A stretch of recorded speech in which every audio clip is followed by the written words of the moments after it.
ಈ ಡಿಸೈನ ನಾನು cooker rubber loose ಆಗಿರುತ್ತಲ್ಲ waste ಆ ರಬ್ಬರ್ನ ಯೂಸ್ ಮಾಡಿ ಹಾಕಿರೋ ಅಂಥದ್ದು ಉಲ್ಲನಲ್ಲಿ. ಇದನ್ನು ನೀವು ಫೋಟೋ ಫ್ರೇಮ್ ಆಗು ಯೂಸ್ ಮಾಡ್ಕೋಬೋದು.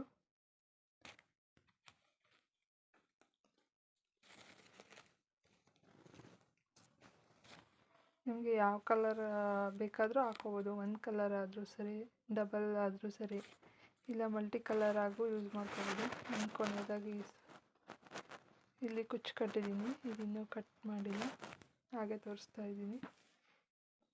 ನಾನಿಲ್ಲೊಂದು ಫೋಟೋನ ಇಟ್ಟು ತೋರಿಸ್ತೀನಿ, ಫೋಟೋ ಫ್ರೇಮಾಗಿ ಯೂಸ್ ಮಾಡಿದ್ರೆ ಯಾವ ಥರ ಕಾಣಿಸುತ್ತೆ ಅಂತ ಹೇಳಿ.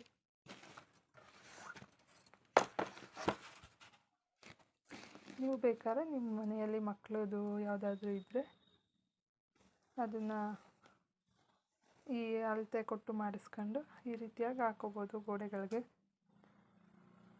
ತುಂಬ ಕ್ರಿಯೇಟಿವಾಗಿ ಕಾಣಿಸುತ್ತೆ. ನಿಮಗೆ ಈ ವಿಡಿಯೋ ಇಷ್ಟ ಆಗಿದ್ದರೆ ಲೈಕ್ ಮಾಡಿ, ಶೇರ್ ಮಾಡಿ. Thank you. ಹಾಯ್, ಎಲ್ರಿಗೂ ನಮಸ್ಕಾರ. ನಿನ್ನೆ ವಿಡಿಯೋದಲ್ಲಿ ವಾಲ್ ಡೆಕೋರೇಷನ್ದು ಯಾವ ರೀತಿ ಮಾಡೋದು ಅಂತ ನೋಡ್ಕೊಂಡಿದ್ವಿ. ಇದನ್ನೇ ಫೋಟೋ ಫ್ರೇಮ್ ಆಗಿ ಯಾವ ರೀತಿ ಮಾಡ್ಬೋದು ಅಂತ ನೋಡೋಣ. ಇದನ್ನೇ ನಾನು ತೋರಿಸ್ತೀನಿ.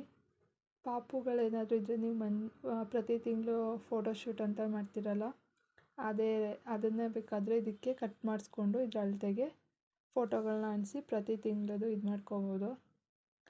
ನಾವು ರೌಂಡ್ ಆಗಬೇಕಾದ್ರೂ ಮಾಡ್ಕೋಬೋದು, ಸರ್ಕಲ್ ರೀತಿ, ಇಲ್ಲಾಂದರೆ ಈ ರೀತಿಯಾಗಾದರೂ ಮಾಡ್ಕೋಬೋದು.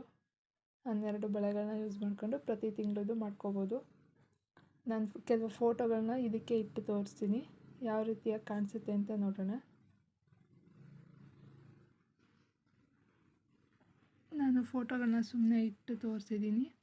ಈ ಬಳೆ ಸೈಜ್ಗೆ ನೀವು ಫೋಟೋಗಳನ್ನ ಕಟ್ ಮಾಡಿ ಈ ರೀತಿ ಅಂಟಿಸೋದ್ರಿಂದ ಫೋಟೋ ಫ್ರೇಮ್ ತುಂಬ ಚೆನ್ನಾಗಿ ಕಾಣಿಸುತ್ತೆ, ಚೆನ್ನಾಗಿ ಬರುತ್ತೆ. ನೀವು ಇಷ್ಟ ಆಗಿದರೆ ಒಂದು ಸಲ ಟ್ರೈ ಮಾಡಿ ನೋಡಿ. Thank you for watching.